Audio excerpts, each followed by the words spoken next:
Sunho stepped through the academy doors and into the bright afternoon sunlight. The massive Ravager stood less than 50 feet away, towering over the human like a mountain of black armor and death. Its 12 red eyes immediately focused on this new target that had appeared before it.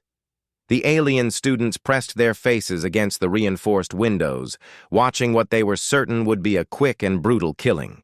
Hana felt sick to her stomach as she imagined what those terrible claws would do to the soft human body. Jinwoo dimmed his crystal form until he was barely visible, trying to hide from even watching the horror that was about to happen. But Sunho did not run screaming like every other creature the Ravager had ever encountered.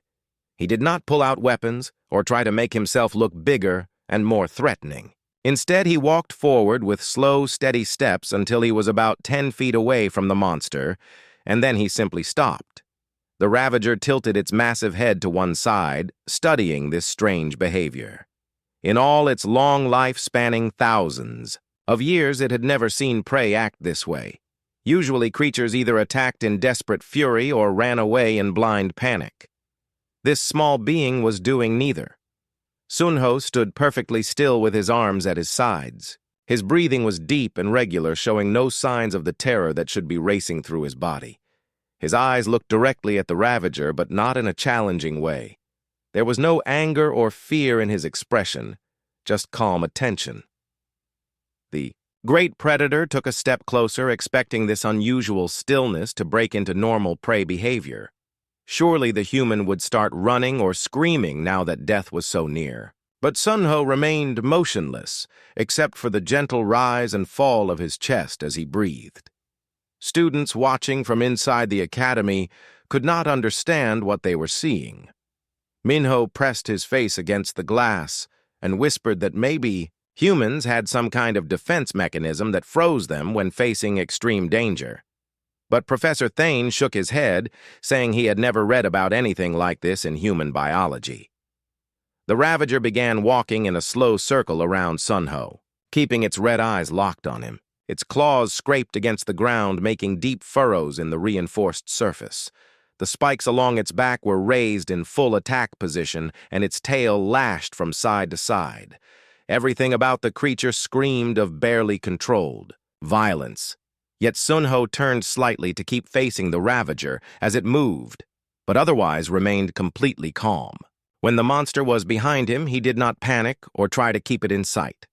When it was in front of him again, he looked at it with the same steady attention as before. Yuna, who came from a world where her people had to deal with dangerous forest. Predators recognized something in the human behavior. She told the others that Sunho was not acting like prey at all. He was acting like another predator, but one that had no interest in fighting. The idea confused everyone, including Professor Thane, who had studied dozens of species and their behaviors. Predators fought each other for territory or food. They did not stand calmly in each other's presence, unless one was showing submission. But Sunho was clearly not submitting to the Ravager. Minutes passed, and nothing happened. The Ravager continued, circling and studying, while Sunho remained still and watchful. The monster had stopped making the low, growling sounds that usually came from its throat. Its movements became less aggressive and more curious. Then Sunho did something that made everyone watching gasp in amazement. He slowly reached into his jacket pocket, moving his hand very carefully so the Ravager could see exactly what he was doing. The creature tensed, ready to strike if this was some kind of weapon. But what Sunho pulled out was just a simple energy bar, the kind that students ate between classes. He held it up so the Ravager could see it clearly, then began unwrapping it with the same slow, careful movements. The students inside the academy started whispering to each other in confusion. Taehyun asked if this was some kind of human ritual performed before death. Others wondered if the energy bar contained some kind of drug that would make the Ravager less dangerous. Sunho broke off a small piece of the energy bar and held it in his palm.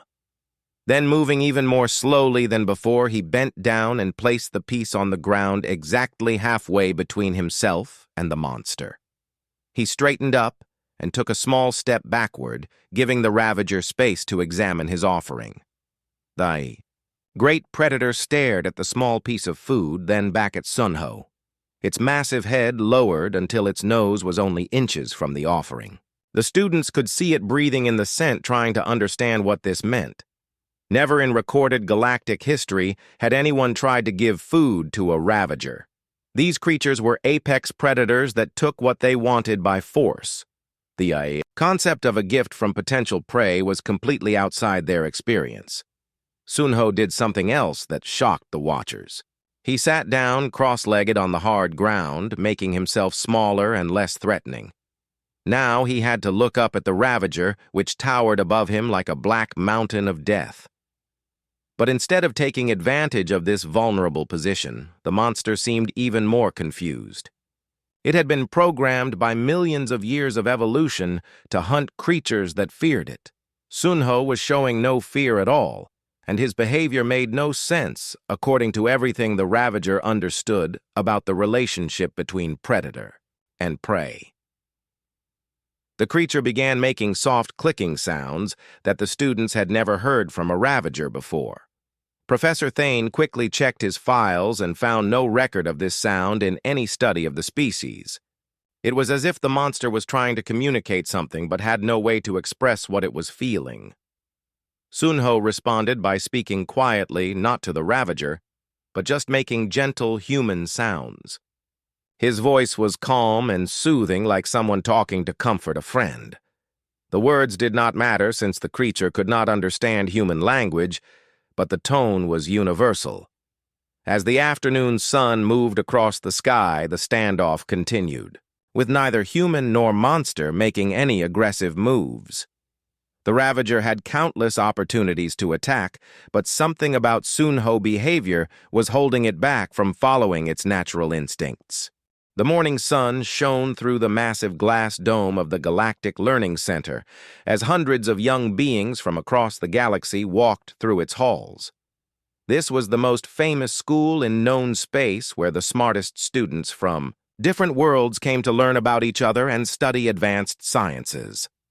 Hana adjusted her green scales nervously as she walked down the main corridor. She was a Velkan from the desert world of Zerion, and this was her first day at the academy. Her people were known for being good at solving problems, but Hana felt very small among so many different species. Her large yellow eyes darted around, taking in all the strange sights and sounds. Near the central plaza, she met Jinwoo, who was floating a few inches above the ground. He was made of living crystal that sparkled with blue light and came from the gas giant Ethros.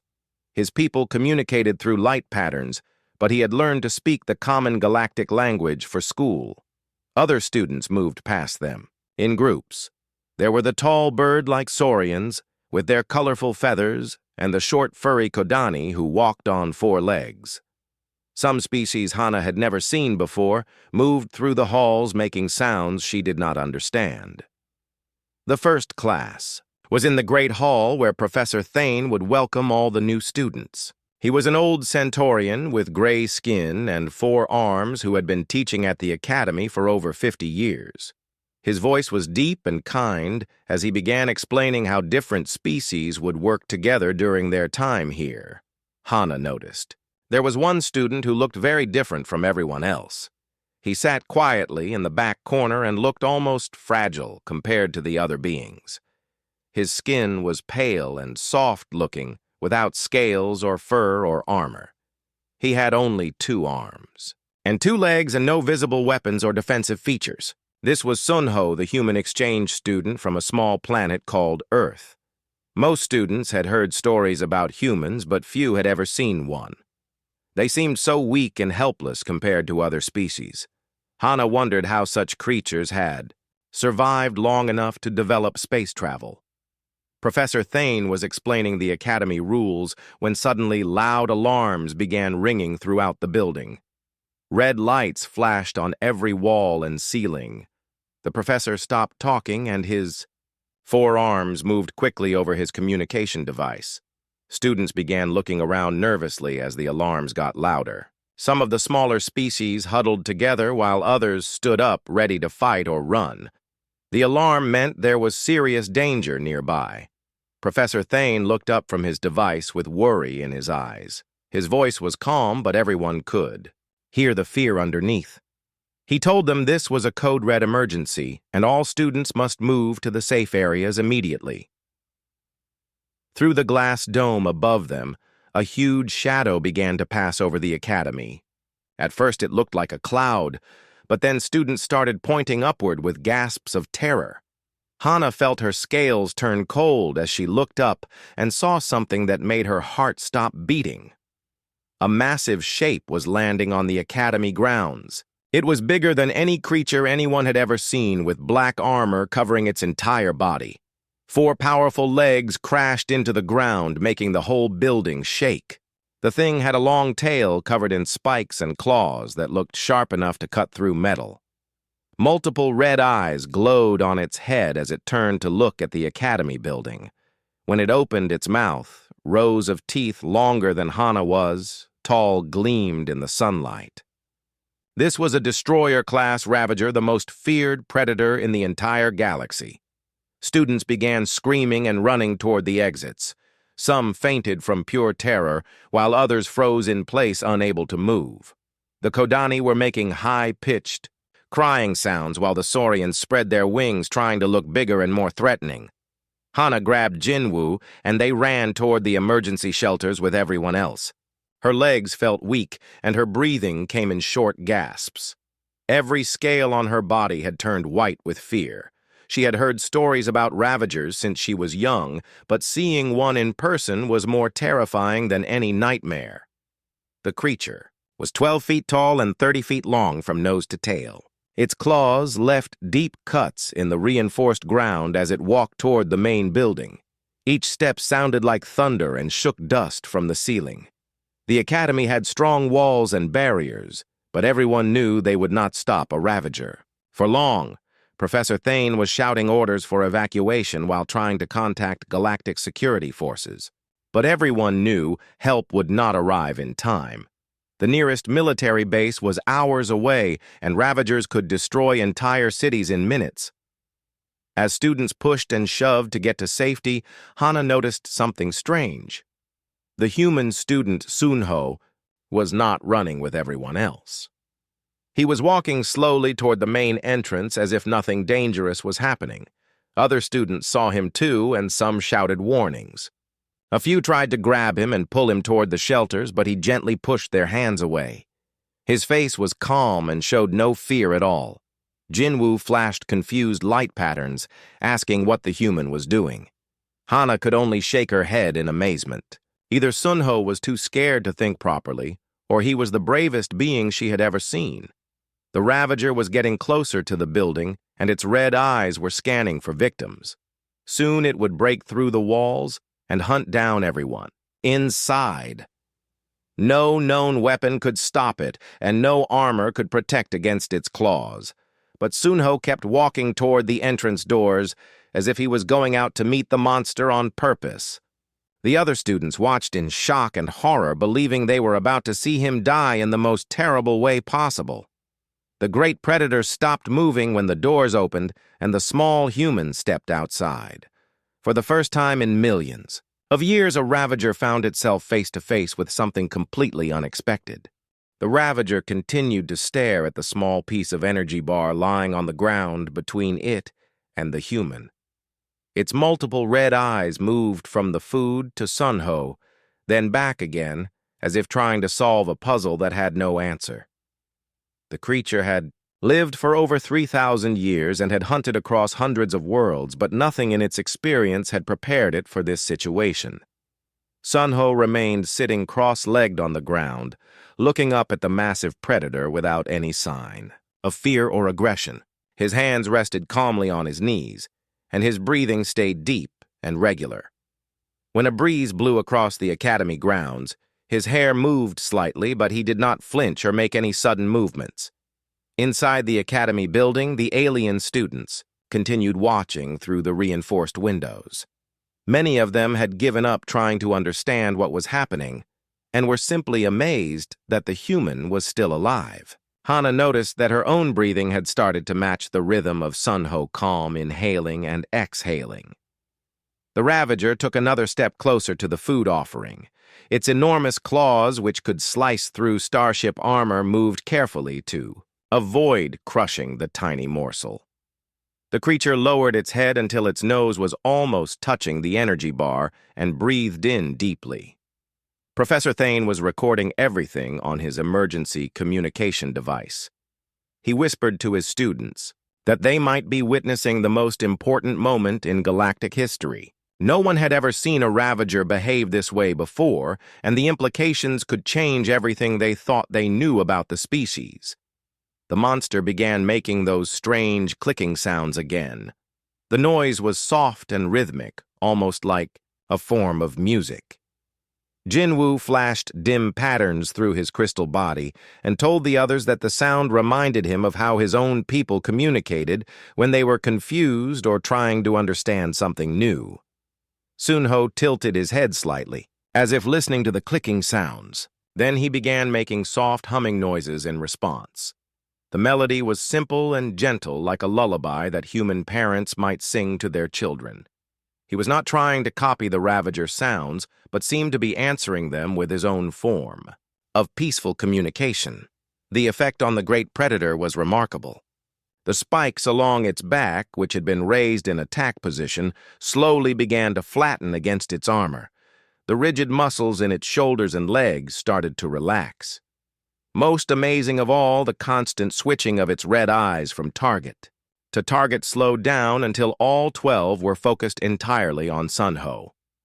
Yuna pressed her face against the window and gasped as she realized what was happening. She told the others that the Ravager was coming down from hunting mode. Its body temperature was dropping, and its aggressive postures were changing to something more like curiosity than predatory intent. This should have been impossible. Ravagers were driven by instincts that had kept them alive for millions of years. They hunted, killed, and consumed other life forms. They did not make friends or form peaceful relationships. Yet here was one of these legendary monsters apparently trying to figure out how to interact with a creature that refused to act like prey. Sunho slowly reached into his pocket again and pulled out his water bottle. He unscrewed the cap with careful movements that the Ravager could observe and understand. Then he took a small sip, never taking his eyes off the creature. After drinking, he held the bottle toward the monster as if offering to share. The Ravager stretched its long neck forward and sniffed at the water bottle. Its nose was larger than Sunho's entire head, but it moved with surprising gentleness. The creature seemed to understand that this was another gift, another attempt at peaceful contact between two very different beings. Students watching from the academy began noticing other changes in the monster behavior.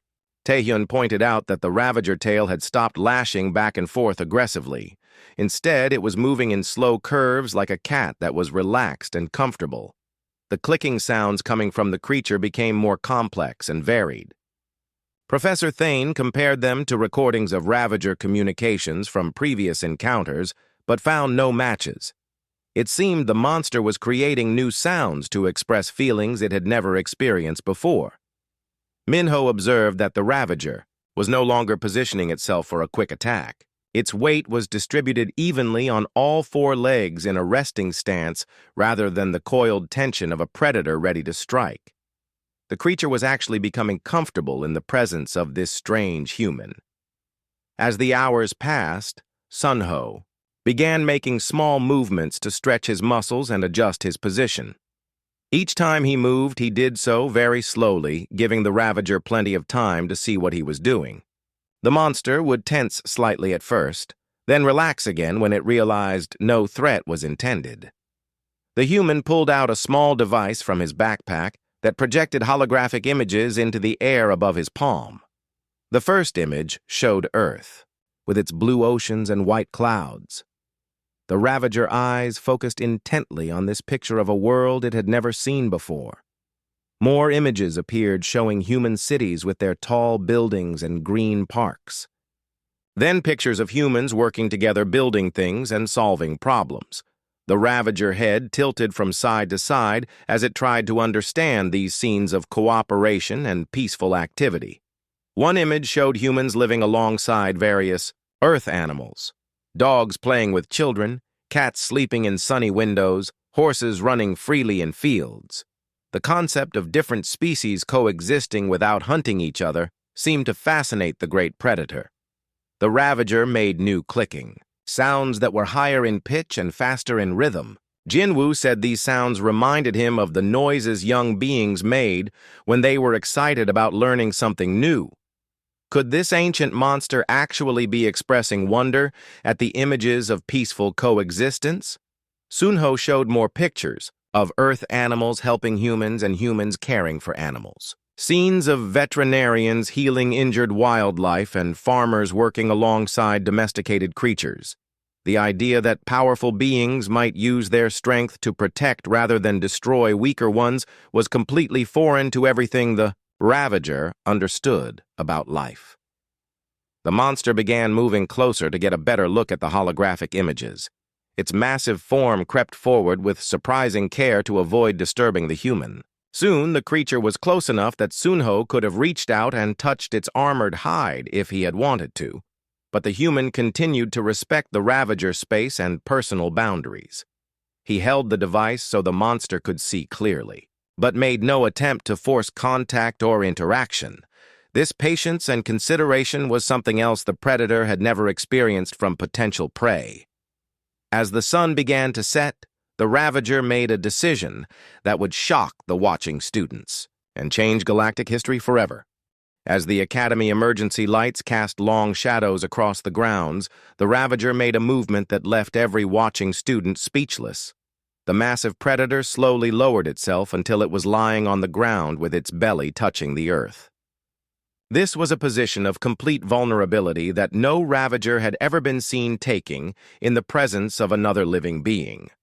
Sunho remained sitting cross-legged, but now he and the monster were at almost the same eye level. The human continued, showing holographic images while the Ravager watched with intense concentration. Its 12 red eyes tracked every detail of the peaceful scenes from Earth. Professor Thane whispered to his students that they were witnessing something that would be studied by scientists across the galaxy for generations to come. He pointed out that the Ravager had voluntarily given up its height advantage and defensive position. This showed a level of trust that went against every survival instinct the creature possessed. The clicking sounds from the monster became softer and more musical. Kyungmin, who studied animal behavior on her homeworld, said the sounds reminded her of the calls parent creatures made to comfort their young. The idea that this ancient predator might be trying to express gentleness was almost impossible to believe. Sunho put away the holographic device and simply sat quietly with the Ravager. Neither human nor monster moved for long minutes, as if both were thinking about what they had learned from each other.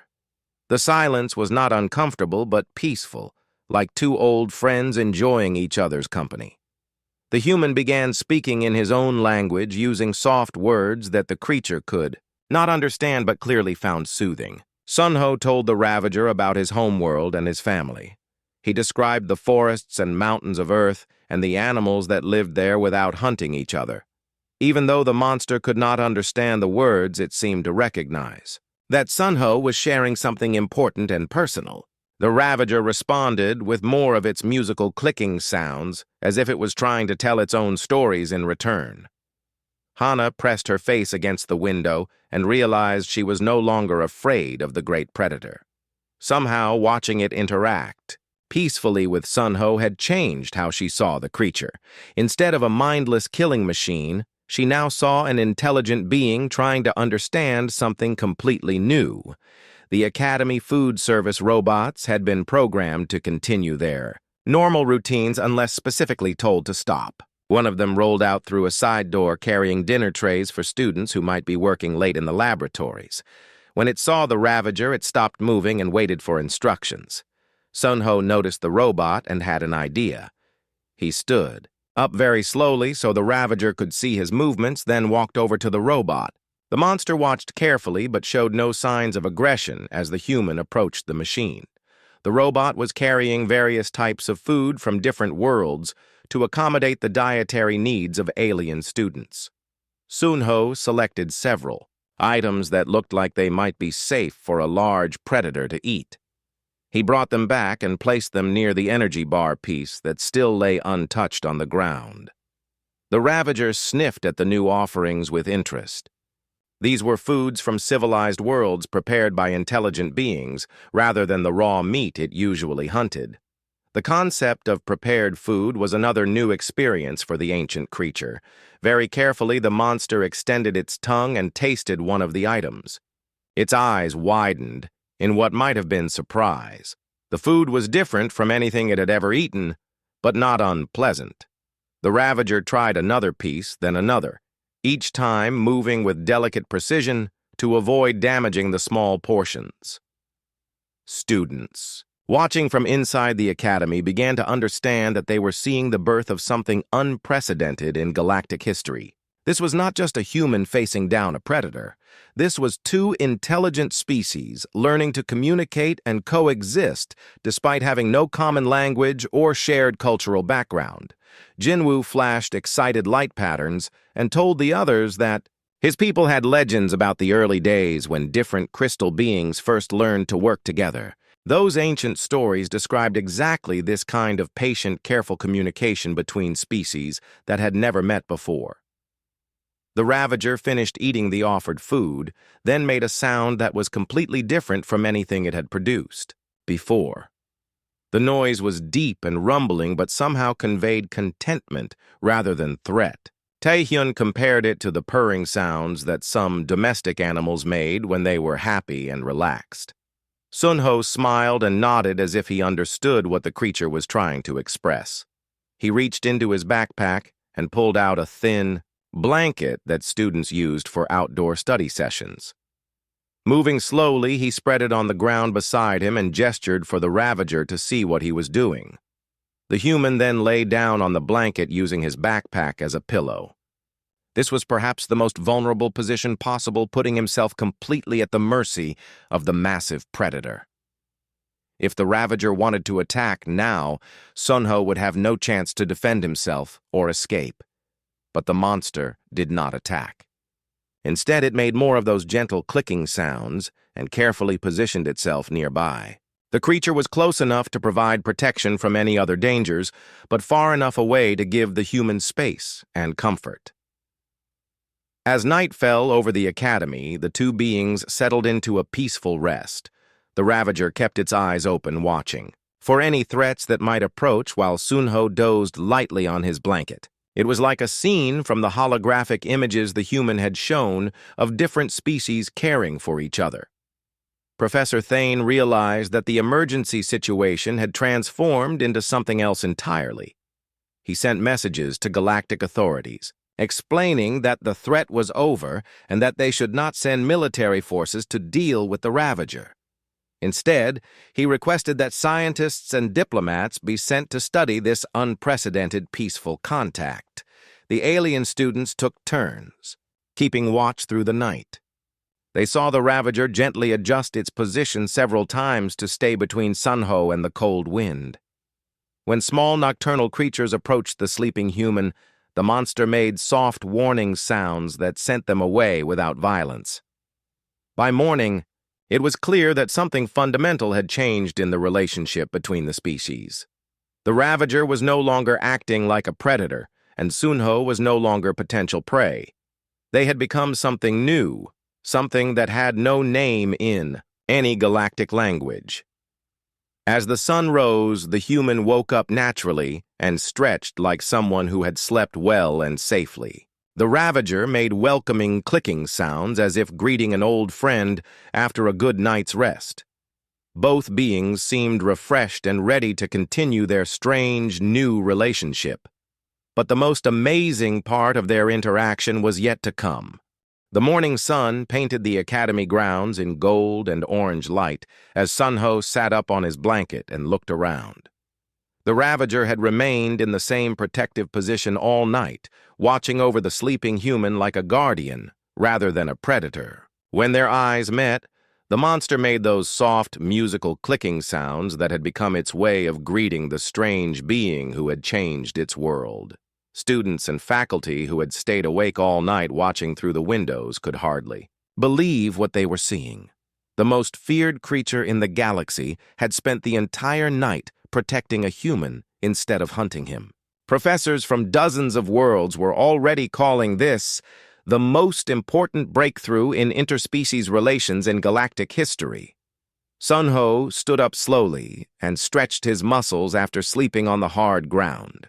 The Ravager watched every movement with interest, but showed no signs of aggression or predatory behavior.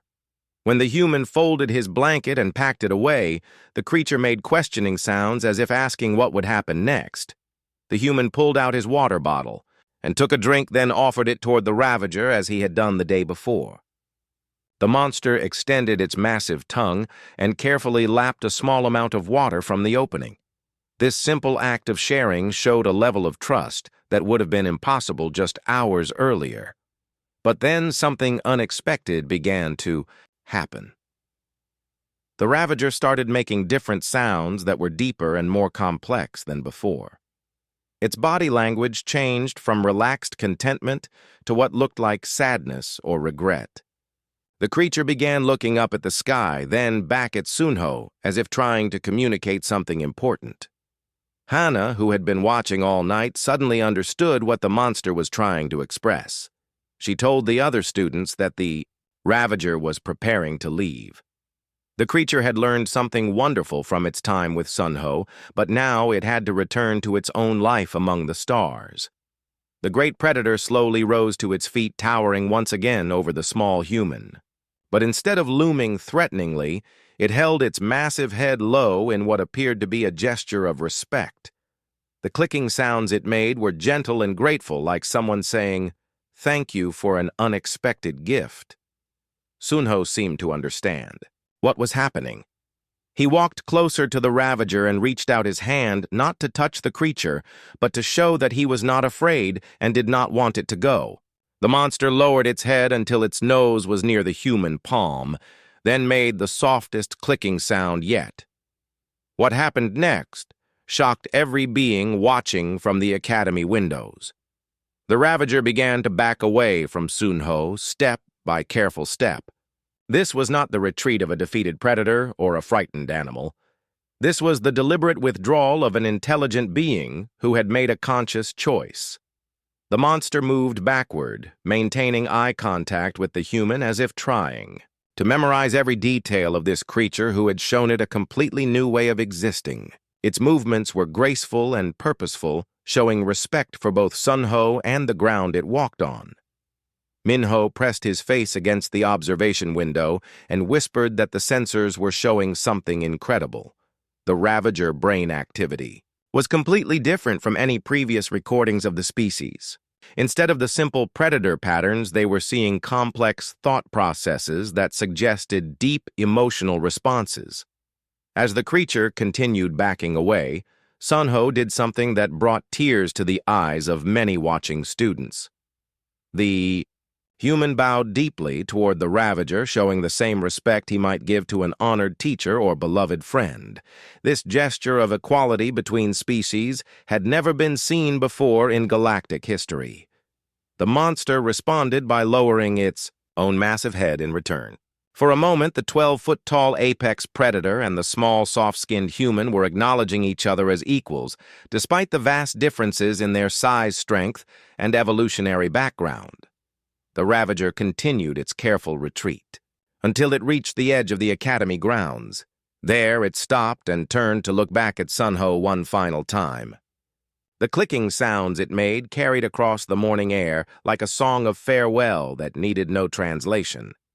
Then the creature did something that no Ravager had been seen doing in thousands of years. It spread the wings that were normally kept, folded tight against its back. These massive appendages stretched out to reveal intricate patterns of silver and black that caught the morning light like stained glass. The students gasped in amazement as they realized they were seeing something that existed in ancient legends but had been thought to be myths. Ravagers could fly, but they almost never did so, preferring to hunt on the ground where they could use their claws and physical strength. But this Ravager was choosing to return to the sky not in anger or defeat, but as a way of honoring what it had learned. The creature launched itself into the air with surprising grace for something so large and powerful. Its wings beat steadily, carrying it higher and higher above the academy. Sunho stood in the center of the grounds watching the monster fly away. He raised his hand in a final farewell gesture that the Ravager seemed to see and acknowledge with one last series of clicking sounds that echoed down from the sky. Professor Thane and his students watched in stunned silence as the most feared predator in the galaxy disappeared into the distance. But this was not an ending. It was a beginning. The creature had not been driven away by force or fear. It had chosen to leave because it had learned something that changed how it saw the universe. The Ravager had discovered that not all encounters had to end in violence. Not all relationships had to be based on predator and prey. Sometimes two completely different beings could meet peacefully and both be changed for the better by the experience. As the creature became a small speck against the morning sky, students throughout the academy began to understand the significance of what they had witnessed. The human had not defeated the Ravager through superior weapons or technology. He had shown it something more powerful than any force in the galaxy. He had shown it kindness and respect between species. He had demonstrated that intelligence could choose cooperation over competition and understanding over conflict. Most importantly, he had proven that even the most unlikely beings could find common ground if they were willing to be patient and open to new possibilities. The great predator was flying away, but it was not the same creature that had landed the day before. It had been transformed by its encounter with a small human who refused to be afraid and chose instead to offer friendship to a monster. And across the galaxy, word would spread about the day when the apex predator met something even more powerful than itself and chose to walk away rather than fight. The academy grounds were strangely quiet after the Ravager disappeared into the morning sky. Sunho stood alone in the center of the field, looking up at the empty space where the massive creature had vanished. The silence was broken only by the sound of doors opening as hundreds of alien students and faculty members came outside to surround the human. They approached him carefully at first, still not quite believing that the danger was over. Hana was among the first to reach him, followed by Jinwoo, whose crystal form was now blazing with excited light patterns. Students from dozens of worlds gathered in a circle around Sunho, all of them staring at the small human who had just done the impossible. The questions started immediately. Yuna asked how Sunho knew the Ravager would not kill him. Tae-hyun wanted to know what special weapons or technology humans possessed that could control such a powerful predator. Minho demanded to know what secret human abilities had allowed him to communicate with the monster. But Sunho's answers surprised them all. He explained that he had no special weapons or technology. He possessed no secret powers or advanced human abilities. He had not controlled the Ravager or forced it to behave peacefully. All he had done was treat the creature with the same respect. He would show to any intelligent being he met for the first time. The alien students looked at each other in confusion. Kyungmin asked how Sunho could be sure the Ravager was intelligent rather than just a mindless killing machine. The human smiled and pointed out that the creature had made choices throughout their encounter. It had decided not to attack when it easily could have. It had chosen to communicate through sounds and body language. Most importantly, it had chosen to leave peacefully rather than continue hunting. Professor,